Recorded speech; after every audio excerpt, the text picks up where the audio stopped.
کاش میری قسمت میں ہوتا میں خریدتا ایک کھوتا، بس ایک میرا گدھا ہوتا اور کچھ نہ ہوتا، کبھی تو سوار ہوتا کبھی میں سوار ہوتا، بس ہنسی خوشی زندگی گزر جاتی، مجھے دنیا میں کوئی نہ پہچانتا۔ مفتی طارق مسعود کے بیانات کے لیے مفتی صاحب کے آفیشیل چینل مفتی طارق مسعود سپیچز کو سبسکرائب کریں۔ یہ عرض کر رہے تھے آپ سے، جو ہم بتانا چاہ رہے تھے آپ کو کہ دیکھو ہدف سامنے رکھو، اس کے بعد اپنے ٹائم کو ضائع مت کرو۔ وہ ہدف ہمارا آخرت ہے، ہم پیدا ہوئے ہیں خدا کی قسم لا الہ الا اللہ مرنے کے لیے پیدا ہوئے ہیں۔ یہ ہمارے دماغ میں کسی نے غلط سافٹ ویئر ڈال دی ہے کہ ہم زندہ رہنے کے لیے پیدا ہوئے ہیں۔ یہ زندگی بہت سے بھی زیادہ تھوڑی ہے۔ آپ اگر کروڑوں اربوں سال ماضی کو لے کر جائیں اور آگے قبروں میں ہمارا دور پتہ نہیں ہزاروں سال رہتے ہیں، سینکڑوں سال رہتے ہیں، اس کے بیچ میں جو یہ 50 60 70 سال ہے میرے بھائی، اس کی 2% کی اوقات نہیں ہے۔ اس کو کیوں اتنا باپ بنا لیا ہے؟ سکسیس، کامیابی، اور ایکچولی یہ اسٹرگل کر کے یہاں تک پہنچا۔ جہاں مرضی پہنچ جائے بھائی، تو تھوڑے دنوں میں کہاں آنے والا ہے؟ قبر میں آنے والا۔ تھوڑے دنوں کو پتہ بھی نہیں ہے کب آئے گا۔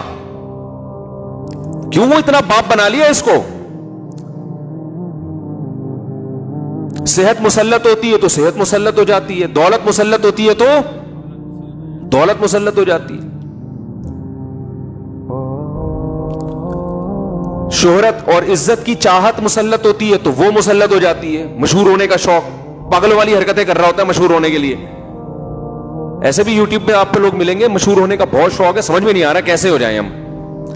ارے یار مشہور ہو کے کیا ہوگا؟ تھوڑے دن میں مر جاؤ گے۔ جتنا بھی مشہور ہو نا، جنازہ پڑھنے کے بعد 2-4 دن یاد کرتے ہیں، اس کے بعد بھول جاتے ہیں۔ تم اپنے باپ کو لوگ یاد نہیں رکھتے تو مشہور آدمی کو کہاں سے یاد رکھیں گے؟ اتنے بڑے بڑے مشہور لوگ پیدا ہوئے،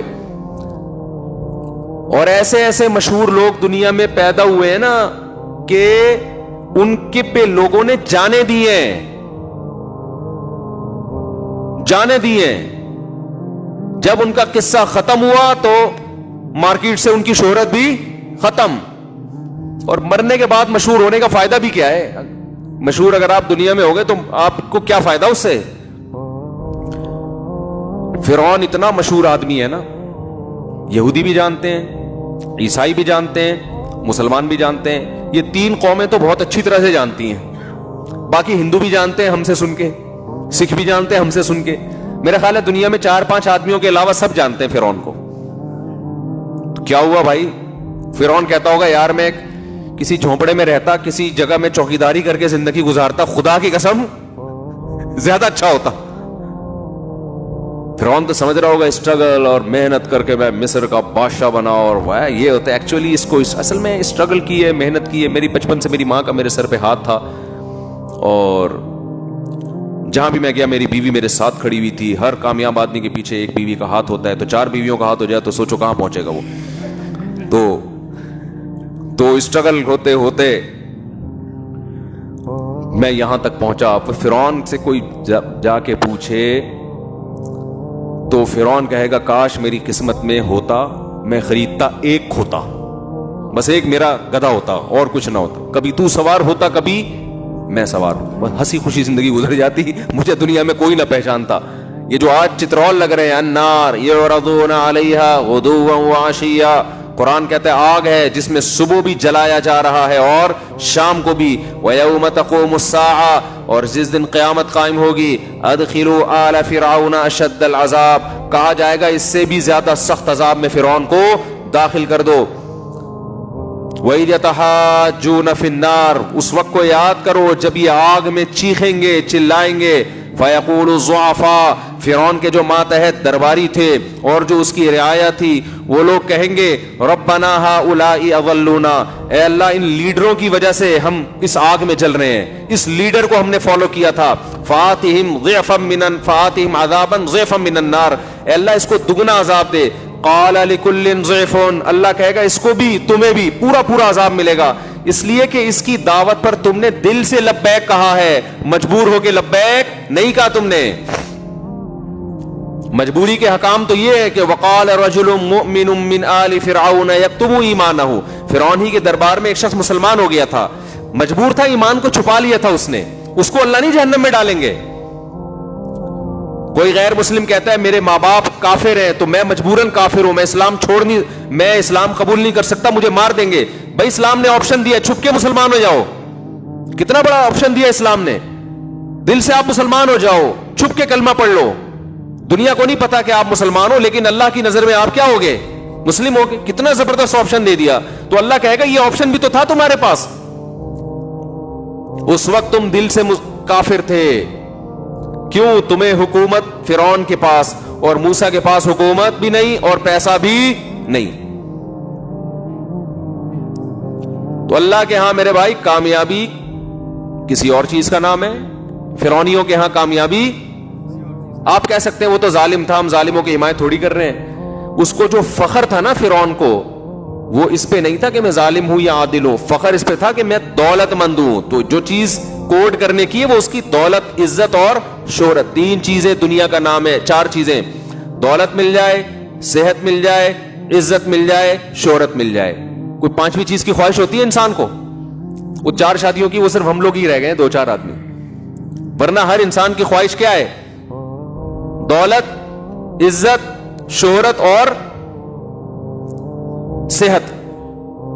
یہ 4 چیزوں کے پیچھے دنیا بھاگ رہی ہے. اور 4 شادیوں کے پیچھے سے نہیں بھاگ رہی کہ جب یہ 4 چیزیں آتی ہیں تو 4000 شادیاں آ جاتی ہیں. پھر وہ 4 نہیں, وہ تو 4 اور نہیں, تو بچوں کا کام ہے. پھر وہ برائیوں کی طرف جاتے ہیں. پھر تو ان کو شوق ہو جاتا ہے کہ روزانہ کوئی نیا چسکا لیں. وہ پھر تو ان کو نکاح ویسے ہی برا لگنے لگتا ہے. ابے وہ تو ٹینشن ہے نا. نہیں آئی بات؟ دیکھو سعودی عرب میں جب پیسہ کم تھا تو 4 کا رواج زیادہ تھا, جب پیسہ زیادہ آیا ہے تو 4 کا رواج کم ہوا ہے, حالانکہ وسائل بڑھ گئے. تو یہ جو 4 کی باتیں میں کرتا ہوں نا, لوگ کہتے ہیں کہ وسائل نہیں ہے, تو وسائل جب ہوں گے نا تو یہ 4 کا رواج اور کم ہوگا, بڑھے گا نہیں, کیونکہ عیاشی بڑھتی ہے. تو میرے بھائی مجھے یہ بات بتاؤ, یہ 4 چیزیں فرعون کے پاس ہول سیل کے حساب سے تھی یا نہیں تھی؟ اور انہی پر فخر کرتا تھا کہ میں ایسا. اور موسیٰ کے پاس صرف صحت تھی, باقی 3 چیزیں نہیں تھی. اور ایوب علیہ السلام کے پاس صحت بھی نہیں تھی, ساری زندگی بیماریوں میں گزری. پیغمبروں کو اللہ اچھی صحت اس لیے دیتے ہیں تاکہ دعوت اور تبلیغ علی وجہ الکمال کر سکیں, اس لیے سارے پیغمبر صحت مند ہوتے ہیں. ایوب علیہ السلام کو ایک عام اصول سے ہٹایا گیا کیونکہ ان کی آزمائش یہ دی گئی, اور اس میں ہمارے لیے عبرت تھا کہ کل کوئی بیماریوں میں زندگی گزارتا ہے تو اس میں صبر کرے. کس کی سیرت دیکھ کر؟ ایوب علیہ السلام کی سیرت دیکھ کر. ورنہ پیغمبروں کی صحتیں اللہ بہت اچھی رکھتے ہیں, زبردست رکھتے ہیں.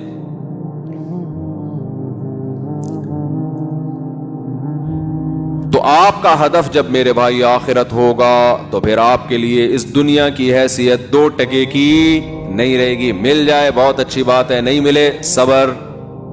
آج جتنے ڈپریشن کے مریض, آپ کو اسٹریس کے مریض دنیا میں نظر آئیں گے, سارے ان 4 میں سے کسی ایک چیز کی کمی کی وجہ سے احساس کمتری کا شکار ہوں گے. ہائے یہ اس کے ساتھ یہ ہو گیا, ہائے مجھے پاس تو کچھ بھی نہیں ہے, ہائے میرے پاس تو کچھ بھی نہیں ہے, ہائے میرے پاس تو کچھ بھی نہیں ہے, ہائے میں تو غریب ہوں, ہائے میں تو بی سے بغیرت ہوں, ہائے میں تو فلانا ہوں, ہائے میں تو یوں. یہ ٹینشن ہوتے ہوتے اس کے دماغ کو کیا کر دیتی ہے؟ خراب.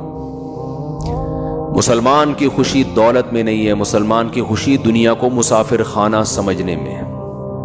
ٹرین میں جا رہے ہیں, چھکا چھک چیزیں آ رہی ہیں نا. ابے بھائی ٹرین کا بچپن کا سفر بڑا مزے کا ہوتا تھا, کھڑکی والی سائڈ پہ بیٹھتے تھے. ہمارے تو بہن بھائیوں میں پھڈے ہوتے تھے, کھڑکی والی جگہ نہیں ملی. جو بیٹھ جاتا تھا اس کو اٹھانے میں کئی گھنٹے لگتے تھے, اس کو گھسیٹتے تھے ہم, اٹھ بھائی میں بیٹھوں گا. تو اس میں کیا ہے, سفر میں انجوائے کرتا ہے نا آدمی. آج یہ آ رہا ہے, پھر وہ دریا آ رہا ہے, پھر ڈگڈم ڈبڈم, وہ جو نہیں پل پہ سے گزرتی اس کا الگ. مٹی کے گھر آ رہے ہیں, گائے بھینسیں دم ہلاتی آ رہی ہیں, پھر شہروں میں داخل.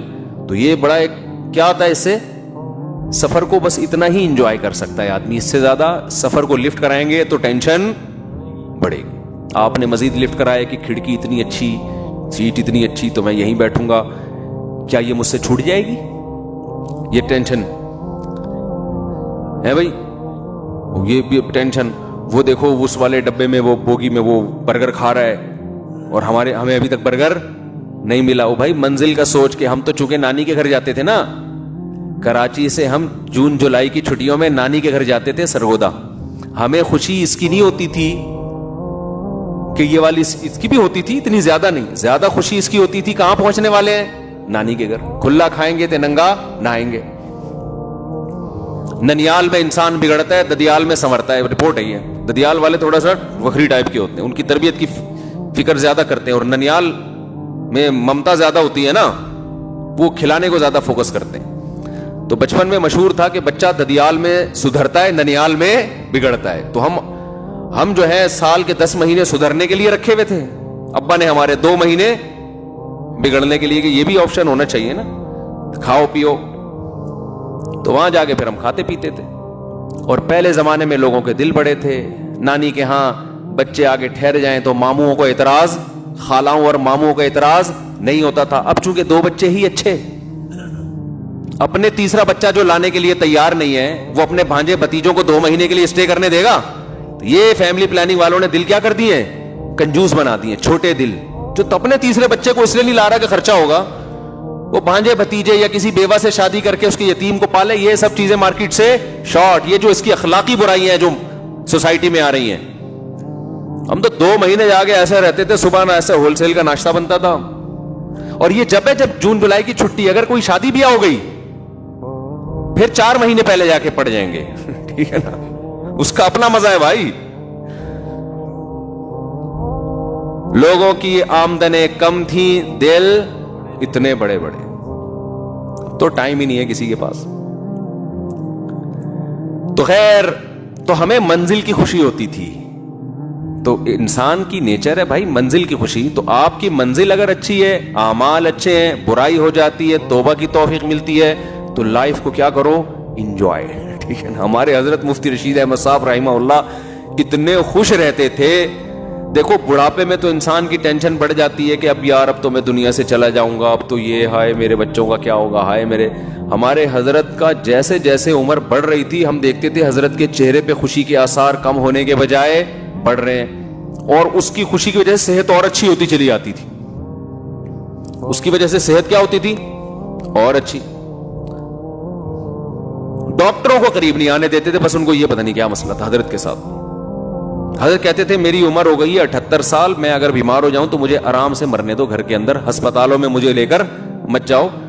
اس میں حضرت یہ کہتے تھے کہ اگر کوئی، حضرت کی اپنا نظریہ تھا، میں یہ نہیں کہہ رہا کہ میں اس نظریے سے متفق ہوں، ڈاکٹر لوگ پریشان ٹینشن میں آ جائیں گے، بولے ہمارے خلاف باتیں کر رہے ہیں، تو میں حضرت کی بات نقل کر رہا ہوں.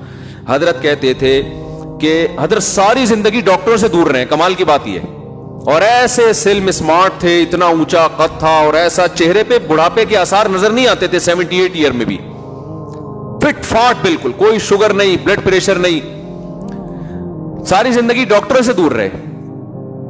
میں ڈاکٹروں کے خلاف نہیں ہوں بھائی، ہم بھی ڈاکٹر، ہمارے کل آج فجر میں اتنی اچھی گپ شپ ہوئی ڈاکٹر صاحب سے. تو میں حضرت کا ایک کانسیپٹ آپ کے سامنے پہ، ان کا یہ نظریہ تھا کہ تمام دوائیں بچوں کی پہنچ سے تو دور رکھو، تمام بچے بھی ڈاکٹروں کی پہنچ سے. لیکن میں آپ کو بتاؤں، بچہ بیمار ہو تو چائلڈ اسپیشلسٹ کے پاس لے جائے گا، زیادہ فنٹر بننے کی کوشش نہ کریں. ہر آدمی کے حالات ایک جیسے نہیں ہوتے. تو حضرت کا یہ تھا ساری زندگی ڈاکٹروں سے دور. تو حضرت کی وصیت تھی میں جتنا بھی بیمار ہو جاؤں مجھے ہسپتال لے جانے کی اجازت نہیں ہے. یہاں تک تھا کہ اگر کوئی ایمرجنسی میں خدا نخواستہ کوئی دہشت گرد نے حملہ کیا، زخمی ہو جائے، پھر تو ایک الگ بات ہے، لیکن بیمار ہو جاؤں تو مجھے لے جانے کی اجازت، یہ وصیت. اور حضرت کہتے تھے کہ اتنا سا پلو اگر چکی میں آ گیا نا تو کیا بچ جاؤ گے آپ؟ کہو اتنا سا پلو آیا ہے، وہ اتنا سا اکائی ہوتی ہے، اس کے بعد وہ آپ کی قمیض کو کھینچتا ہے، پھر پورا آپ کو آہستہ آہستہ کھینچ کے کیما بنا کے نکال دیتا ہے. فرماتے تھے جو ڈاکٹر کے پاس چلا گیا تو پوری زندگی اب وہ ڈاکٹروں کا بولو اب نہیں تھی. وہ کہتے تھے آپ کہے کہ مجھے یوں ہے تو وہ دوا دے گا تو وہ ٹھیک ہو جائے گا، اس کے بعد کچھ اور تھوڑے دنوں میں شروع، پھر وہ ٹھیک کرنے کے لیے گئے تو وہ ٹھیک ہوگا، پھر کوئی تیسری چیز شروع. تو ایسے ہوتے ہوتے تو وہ اپنی صحت کا ان کی مینٹین ایسی رکھی تھی، بیمار ہوتے ہی نہیں تھے. ہو گئے تو ہومیوپیتھک کے کبھی 2-4 ڈراپ لے لیے یا کوئی ہم کی ہلکی پھلکی دوا کھا لی، اس کے علاوہ نہیں. تو خیر، لیکن آپ جائیں، آپ فنٹر بننے کی کوشش نہ کریں تو کوئی صحیح ڈاکٹر ہو کوئی. تو میں یہ عرض کر رہا تھا میرے بھائی، ہدف کو متعین کرو. ہمارا ہدف دنیا نہیں ہے، ہمارا ہدف آخرت ہے. پھر اللہ کی قسم اس کا سب سے پہلا فائدہ کیا ہوگا؟ آپ کو اللہ زندگی کی خوشیاں دے گا. ہمارے حضرت کو جیسے تھا نا، بڑھاپے میں کہتے ہیں بس جانے والے ہیں دنیا سے. تو کسی نے کہا حضرت اتنے بیمار ہو گئے تو مر جائیں گے ہاسپٹل. فرمایا تو مر جائیں گے تو 78 میں بھی نہیں مرے تو پھر کب مرے؟ بھائی اب ننیال آ جائے جلدی، کیا خیال ہے؟ کہتے لیکن یہ بڑوں کے سوچنے کی چیز ہے، آپ کے سوچنے کی چیز یہ نہیں. آپ نا اپنے نانا کو جا کے بول دیں کہ نانا اب آپ 80-85 کے ہو گئے، اب ایسا نہیں ہے. ہمیں یہ حکم ہے کہ بھائی ابھی تو نانا آپ نے دیکھا کیا ہے، 85 کیا ہوتا ہے. بڑوں کے سامنے ان کے ادب کا تقاضا یہ کہ آپ ان کو بچانے کی پوری کوشش کریں. ہمارے ایک جاننے والے تھے، انہوں نے ہمارے نانا سے یہ الفاظ جا کے کہہ دیے. ان کی عمر تھی 90-95 سال ماشاءاللہ. تو ان کو جا کے کہہ دیا کہ ہم نے سنا ہے کہ اس عمر سے پناہ مانگی گئی ہے. ابے ہم نے کہا ان کے سامنے بتانے کی چیز تھوڑی ہے یہ. پناہ بھی نہیں، اور پناہ بھی اس صورت میں مانگی گئی ہے کہ انسان طویل عرصے بوجھ بنا رہے زندگی کی. وہ تو ماشاءاللہ چلتے پھرتے تراویح پڑھتے تھے مسجد میں جا کے. تو یہ بعض لوگ کہاں کی بات اٹھا کے کدھر فٹ کر دیتے ہیں. تو ہمیں حکم یہی ہے کہ جس کی عمر جتنی زیادہ ہو جائے وہ ہمارے گھر میں اللہ کی اتنی بڑی رحمت. تو ہم تو بچانے کی کوشش کریں، کیونکہ حدیث میں آتا ہے انکم ترزقون بضعفائکم، تمہیں تمہارے ضعیفوں کی وجہ سے رزق دیا جاتا ہے. گھر میں بوڑھے کا وجود اللہ کی برکت نازل ہونے کا سب سے بڑا ذریعہ ہے.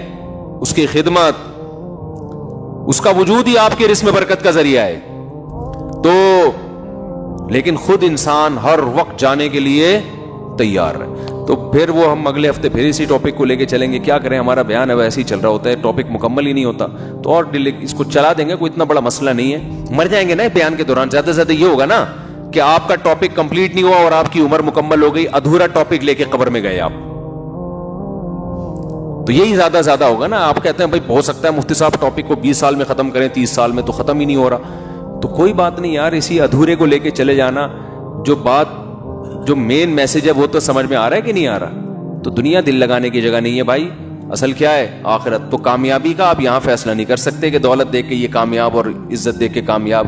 اور بھائی اگر یہ عزت آخرت میں کام آئے گی تو پھر تو ٹھیک ہے، نہیں کام آئے گی تو فرعون کہے گا کاش میں چوکیدار ہوتا، کاش میں جھونپڑے میں رہ کے ہنسی خوشی زندگی گزار کے چلا جاتا، کاش میری قسمت میں ہوتا میں خریدتا ایک کھوتا، کبھی تو سوار ہوتا کبھی میں سوار ہوتا، بس اتنا ہی ہوتا، اس سے زیادہ کچھ بھی نہ ہوتا. تو یہ ہماری بھی کہیں چاہت نہ ہو جائے. آخرت کو فوکس کرو. اللہ ہمیں سمجھنے کی، عمل کی توفیق عطا فرمائے.